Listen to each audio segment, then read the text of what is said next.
வணக்கம். உங்கள் வீட்டில் பணம் வருது, ஆனால் பணம் தங்கலையா? அப்போ உங்க வீட்டில் இந்த 3 விதமான வாஸ்து தவறுகள் இருக்குன்னு பாருங்க. இந்த 3 விதமான வாஸ்து தவறுகள் இருக்கு அப்படின்னா பணம் எவ்வளவுதான் நம்ம வீட்டுக்கு வந்தாலும் அது முழுமையா இருக்காது, அல்லது பணமே வீட்டுக்கு வராது. இந்த மாதிரியான 2 பிரச்சனைகள் நம்ம அங்க சந்திக்க முடியும். இந்த 3 இதுல மெயினா முதல் விஷயம் என்ன அப்படின்னு பார்த்தோம்னா, தலைவாசல். வீட்டினுடைய தலைவாசல் சரியான திசையில் அமைஞ்சிருக்கா, அந்த வீட்டுக்கு சரியான திசையில் அமைஞ்சிருக்கா அப்படிங்கறத மெயினா பார்க்கணும்.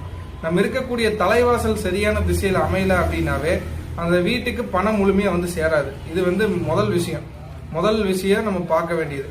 இரண்டாவதா இருக்கக்கூடிய தவறு என்ன அப்படின்னா, வீட்டினுடைய சமையலறை, அதாவது கிச்சன், வீட்டினுடைய சமையலறை எந்த திசையில இருக்குன்னு பார்க்கணும். அந்த திசை அந்த வீட்டுக்கு உகந்த திசையா, அந்த சமையலறை அப்படிங்கறது அந்த அக்னி மூலையில் இருக்கக்கூடிய அமைப்புல இருக்கா, அது சரியான வாஸ்துவினுடைய அமைப்புல இருக்கா அப்படின்னு பார்க்கணும். சமையலறை சரியாக அக்னி மூலையில் இல்லாமல் வேற இடத்தில் இருந்தாலோ, அல்லது அக்னி மூலையில் சரியாக அமையாத பட்சத்தில் பணம் அப்படிங்கிறது வீட்டுக்கே முதல்ல வராது. மூணாவது இருக்கக்கூடிய விஷயம், பணம் சேமிப்பு வைத்திருக்கக்கூடிய பீரோவோ லாக்கரோ இந்த மாதிரியான இருக்கக்கூடிய பணம் சேமித்து வைக்கக்கூடிய இடம் அப்படிங்கிறது ஒன்று இருக்கு. அந்த சேமித்து வைக்கக்கூடிய இடம் பர்டிகுலரா ஒரு ரூம்ல வைக்கிறீங்க, ஒரு அறையில வைக்கிறீங்க அப்படின்னா அந்த அறை நீங்க பணம் வைக்கிறதுக்கு கரெக்டான திசையா இருக்கா அப்படிங்கறத நீங்க பார்க்கணும். இந்த 3 விஷயம் நீங்க சரியா பார்த்து பண்ணீங்க அப்படின்னா உங்க வீட்டில் நிச்சயமாக பணம் வீட்டில் சேர்ந்து கொண்டே இருக்கும்.